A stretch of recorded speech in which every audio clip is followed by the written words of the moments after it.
Ayan guys, lumabas ako kasi naka-open yung gate. Tapos, nung nakasara na yung gate, naririnig ko to umiiyak. Ayan. Tapos nung nilapitan ko siya, lumapit din siya sa akin. Nakalawit na yung dila niya. Kasi ang init-init talaga sa labas. Ayan oh. Ayan oh. Nanginginig pa yung katawan niya. Hinihingal pa siya. Ayan.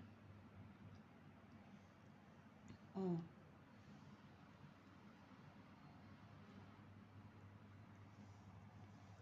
Awang-awa talaga ako kasi nanginginig siya na nakalawit na yung dila niya. Kaya ang bilis ko tumakbo.